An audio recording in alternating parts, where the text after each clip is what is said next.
प्रदेश media विभाग की ओर से थैंक यू। स्वागत। Thank you. झारखंड का ये बड़ा विशेष लगता है मुझे। विधायक शिल्पी नेहा तिर्की जी, हमारे कार्यकारी अध्यक्ष, लेकिन अब समय कम बचा है, तो आप सबका स्वागत, और अगर थोड़ा विलंब हुआ हो तो उसके लिए क्षमा। मैं अभी रास्ते में बंधु तिर्की जी को बता रहा था कि 18 राज्य में घूमते घामते प्रचार करते हुए अब ये 19वें राज्य में पहुंचा, और 18 राज्यों में, जिसमें गुजरात शामिल है, उत्तर प्रदेश शामिल है, मध्य प्रदेश शामिल है, राजस्थान जो मेरा अपना राज्य है वो शामिल है, असम शामिल है, सब जगह एक 3 भावनाएं मुझे देखने को मिली। पहली भावना गुस्से की, वोटर के मन में गुस्सा है। दूसरी भावना दुख की, दुखी भी है। और तीसरी भावना चिंता और भय की। और इन तीनों भावनाओं का विश्लेषण मैं बड़ा संक्षिप्त रूप में करूंगा। गुस्सा इसलिए है कि 10 साल जिस पार्टी को मौका दिया, जिस व्यक्ति को वोट के माध्यम से नवाजा और आशीर्वाद देकर प्रधानमंत्री के पद तक पहुंचाया।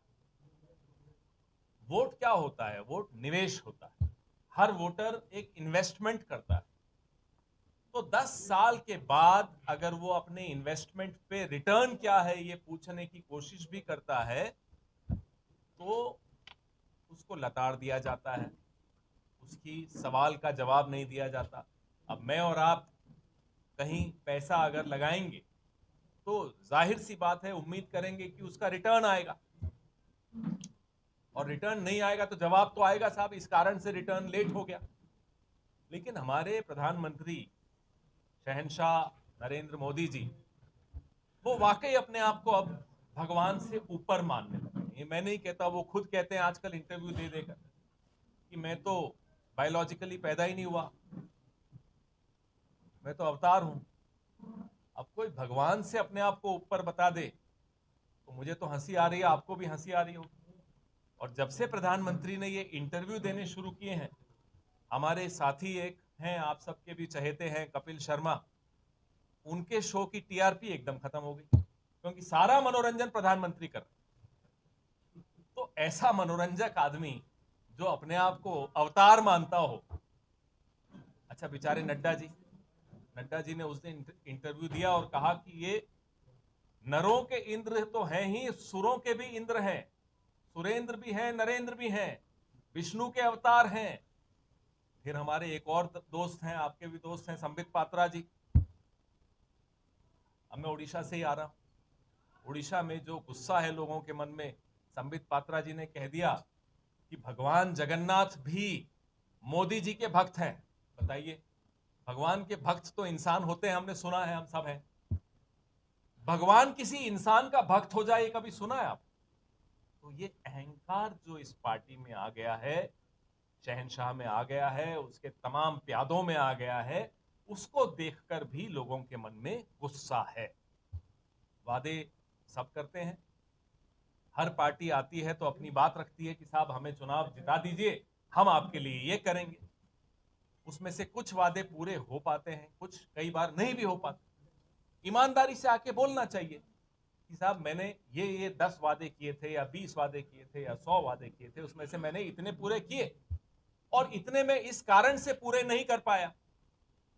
लेकिन भगवान से बढ़कर जो आदमी है वो आपको क्यों जवाब देगा? बताइए। आप भी कमाल की उम्मीद लगाकर बैठे हैं भगवान के अवतार से।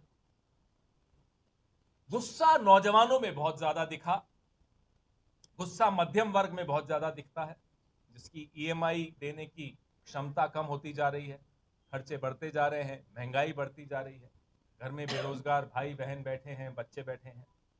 ये सब देखकर घरों में भी एक गुस्सा है, किसानों में गुस्सा है। आदिवासियों के साथ जो धोखा पिछले 10 साल में हुआ है, आप दोस्ती हम सबकी होती है, बड़े लोगों से, छोटे लोगों से, बराबर के लोगों से, जिसको आप जैसा बोलना चाहो बोल दो। अडानी जी बहुत बड़े हैं, बड़े दोस्त हैं इनके, टेम्पो भर भर के पता नहीं कहां से क्या जा रहा होता है, पता नहीं, हमारे पास तो अभी तक आया नहीं। आपने आदिवासियों की जल, जंगल, जमीन अपने दोस्त पर लुटा दी। 16 लाख करोड़ अपने उद्योगपति दोस्तों पर लुटा दिया। इस देश का पैसा है, मेरा और आपका पैसा है, टैक्स पेयर का पैसा है, हमारी बचत जो बैंकों में है वो पैसा है। इतनी महंगे दोस्त, भगवान के अवतार हो, इतने महंगे दोस्त रखते हो, आप हो कौन? नौजवान, किसान, आदिवासी, छोटा व्यापारी, मध्यम वर्ग, नौकरी पेशा लोग सब क्रोधित हैं, सबके मन में गुस्सा है। ऐसा मुद्दा है 1949 से कांग्रेस पार्टी का एक स्टैंड रहा, उस पे ना हम इधर गए ना उधर गए। क्या स्टैंड था? वो स्टैंड ये था कि अगर आपसी सुलह से बात नहीं बनती तो अदालत का निर्णय सर्वमान्य होगा। जब हम ये कहते थे तो अडवाणी जी कहते थे अरे अदालत का क्या काम, ये तो आस्था का विषय है। फिर जब समझ में आया उन्हें कि लोकतंत्र में अदालत का काम होता है, फिर वो भी माने, अटल जी भी माने, स्वर्गीय अटल जी, और फिर मोदी जी को भी मानना पड़ा कि हाँ ये अदालत का निर्णय ही सर्वमान्य होगा। जब ये अदालत का निर्णय आया, माननीय सर्वोच्च न्यायालय का निर्णय आया, भाजपा ने बैठक बाद में की थी, कांग्रेस पार्टी की वर्किंग कमेटी की बैठक हुई, उसमें हमने अदालत के निर्णय का स्वागत किया और कहा कि ये विवाद को खत्म करने में जो अदालत ने निर्णय दिया है वो हमें स्वीकार है। नरेंद्र मोदी जी बिना होमवर्क किए जब टिप्पणी करते हैं तो मुंह की खानी पड़ती है और फिर लोग कहते हैं साहब कुछ गड़बड़ है, प्रधानमंत्री को कुछ आराम करना चाहिए। चलिए धन्यवाद। अच्छा सवाल पूछा। हमारे बड़े नेता जब मीडिया पर निशाना साधते हैं तो मीडिया के मालिकों पर जरूर निशाना साधते हैं, रिपोर्टर्स पर तो साधने की कोई चांस ही नहीं, कोई कारण ही नहीं है। आप लोग अपनी नौकरी बड़ी निष्ठा से करते हैं, मैं भी जानता हूं, मैं भी कभी पत्रकार था, मुझे मालूम है आप लोगों की मेहनत क्या होती है। लेकिन जो हमारे अखबारों के और मीडिया हाउसेस के मालिक हैं, कहीं ना कहीं वो दबाव में है। कम से कम राष्ट्रीय मीडिया के बारे में मैं दावे के साथ ये कह सकता हूं। और अगर हम उन पर सवालिया निशान उठाते हैं तो हम लोकतंत्र की रक्षा के लिए ये करते हैं। आपको भी उतनी ही चिंता है लोकतंत्र की जितनी मुझे है, शायद मेरे से ज्यादा आपको होगी, क्योंकि अगर लोकतंत्र और संविधान खत्म हो जाएगा तो ये सब जो हो रहा है ये सब बंद हो जाएगा। आप संघर्ष करेंगे ईएमआई के लिए, बंधु जी, शिल्पा जी, मैं, ज्योति भाई, राजेश जी, हम लोग सब जेल में होंगे, हम बाहर नहीं होंगे। तो क्या ऐसी स्थिति को रोका जा सकता है? जी हाँ, रोका जा सकता है। कैसे रोका जा सकता है? कि मीडिया के मालिकों पर भी को भी आईना दिखाया जाए। और ये आईना दिखाना आसान काम नहीं होता। मीडिया के मालिक बड़े मजबूत लोग हैं, बड़े संपन्न लोग हैं, उनकी ताकत बहुत है, लेकिन लोगों की ताकत से कम है। कितने ही बड़े बड़े अदानी अंबानी आ जाएं उससे कोई फर्क नहीं पड़ता। लोगों की ताकत, एक कैमरा जिसके हाथ में, उसकी ताकत एक गौतम अदानी की ताकत से कहीं ज्यादा होती है। उसकी ताकत बची रहे, बनी रहे, ये संघर्ष राहुल गांधी का। मैं आपकी बात से कुछ हद तक सहमत हूं, लेकिन हमारे मैनिफेस्टो का सबसे ज्यादा प्रचार अगर किसी एक आदमी ने किया इस देश में तो नरेंद्र मोदी जी ने किया। उसके लिए हम उनके बड़े बड़े शुक्रगुजार हैं, उनको धन्यवाद देते हैं। जो हमारे पास तो इतना पैसा था नहीं कि इतना प्रचार कर सकते, लेकिन नरेंद्र मोदी जी ने यह सुनिश्चित कर दिया कि हमारे मैनिफेस्टो के बारे में लोगों के मन में कौतूहल रहे, लोगों के मन में जिज्ञासा रहे, और लोग उस मैनिफेस्टो में ढूंढने कि मंगलसूत्र कहां लिखा है जी, हिंदू मुसलमान कहां लिखा है जी। लोगों ने पढ़ा, आप लोगों ने भी पढ़ा, उसमें कहीं मंगलसूत्र का जिक्र नहीं था, हिंदू मुसलमान का जिक्र नहीं था, उसमें तो न्याय और समानता की बात थी। तो मैं ये मानता हूं कि हमारे पास पैसे इतने नहीं हैं जितने कि एक राजनीतिक दल के पास चुनाव लड़ने के लिए, प्रचार करने के लिए और अपनी बात लोगों तक पहुंचाने के लिए होने चाहिए। उतने पैसे हमारे पास नहीं है। वो टेम्पो मैंने आपको बताया एक ही एड्रेस पे जाता है। यही बात, ये समन और ये गिरफ्तारी की बात अगर आज से 5 साल पहले हुई होती तो शायद मैं आपके सवाल को सही मानता और मैं कहता कि हाँ, सवालिया निशान है। पिछले 10 साल में और विशेष तौर पे पिछले 5 साल एजेंसीज को एक तरह से एनडीए गठबंधन का एक बड़ा सक्रिय सदस्य बना दिया गया है। उसके बाद विश्वसनीयता एजेंसीज की लगभग समाप्त हो चुकी है। मुझे बताइए, हेमंत सोरेन जी तो गिरफ्तार होंगे, लेकिन हेमंता बिस्वा शर्मा मुख्यमंत्री बन जाएगा असम का, जिसके खिलाफ श्वेत पत्र जारी किया था भारतीय जनता पार्टी ने आज से 5-6 साल पहले, 7 साल पहले। श्वेत पत्र में था कि साहब ये नारदा में संलिप्त है, शारदा में संलिप्त है, ये पानी के जो घोटाला है जल योजना का उसमें है, इरिगेशन में है, सब में हेमंता बिस्वा शर्मा का नाम भारतीय जनता पार्टी ने डाला था। आज हेमंता बिस्वा शर्मा उनका डार्लिंग हुआ है। प्रफुल्ल पटेल, जिसके लिए प्रधानमंत्री जी हाथ नचा नचा कर बोलते थे 2014 में, 19 में कि दाऊद इब्राहिम से रिश्ते हैं, इकबाल मिर्ची से रिश्ते हैं। प्रफुल्ल पटेल आज कहां है? प्रधानमंत्री जी के बगल में बैठे हैं, सरकार का हिस्सा है, राज्यसभा में हैं। अब प्रफुल्ल पटेल जी दाऊद इब्राहिम के चहेते नहीं है, उनकी दोस्ती नहीं है। या तो प्रधानमंत्री जी ने तब झूठ बोला तो माफी मांगे हम सबसे और प्रफुल्ल पटेल जी से भी, या सच बोला तो प्रफुल्ल पटेल जी उनके पड़ोस में क्यों बैठे हैं, उनके साथ क्यों हैं। अजीत पवार, 80,000 करोड़ का घोटाला प्रधानमंत्री जी ने दोनों हाथ नचा के बोला था। क्या हुआ? अब अजीत पवार उनके साथ है, उप मुख्यमंत्री हैं उसी सरकार के, जिसमें भाजपा भी है, और केस बंद हो गया, by the way, file close.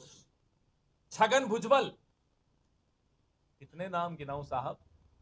इसलिए एजेंसीज की विश्वसनीयता समाप्त कर दी नरेंद्र मोदी जी ने। अफसोस के साथ ये कहना पड़ रहा है। देखिए, कोई अपने आप को भगवान का अवतार कहने लग जाए तो आपको हंसी आएगी या नहीं आएगी? और अगर देश का प्रधानमंत्री ऐसी बात करे, चलो दोस्तों में आपस में गपशप में बोल दी मैंने कि बंधु जी मैं तो भगवान का अवतार हूं, तो बंधु जी कहेंगे चलो वेरी गुड, चलो चाय पीते, गपशप लगा देते हैं। देश का प्रधानमंत्री देश के जिम्मेदार मीडिया को इंटरव्यू के वक्त कहता है मैं भगवान का अवतार हूं, तो साहब कहीं कुछ दिक्कत तो है।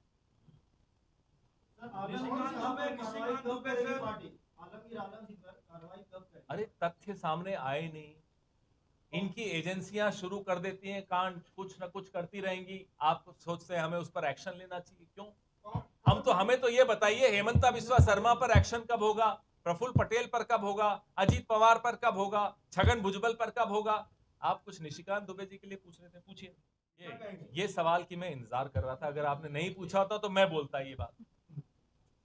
जब कोई वीआईपी निकलता है सड़क पर तो आगे एक पायलट गाड़ी निकलती है, फिर पीछे मालूम पड़ जाता है कि वीआईपी आ रहा है। ऐसे हमारे ये जो निशिकांत दुबे है ना, बीजेपी की ये जो एजेंसियां हैं इसके पायलट हैं, पहले ही बता देते हैं साहब अब यहां कार्रवाई होने वाली है, यहां रेड होने वाली है। इन्हें कैसे मालूम? ये साबित करता है मेरी बात को, हम सब की बात को, कि ये सब मिली भगत और जुगलबंदी से चल रहा है। ईडी, सीबीआई और इनकम टैक्स निशिकांत दुबे जी की पार्टी के गठबंधन के सबसे अग्रिम पंक्ति के सदस्य हैं। सर, आलमगीर ने उनको लेकर जामताड़ा में प्रदेश अध्यक्ष का विरोध हुआ कांग्रेसी कार्यकर्ताओं के ही द्वारा।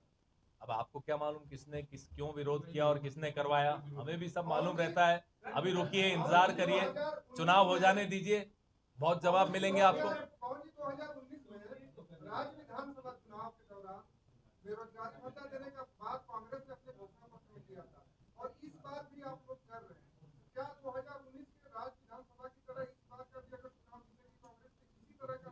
राहुल गांधी के मुंह से निकला हुआ शब्द पत्थर की लकीर है।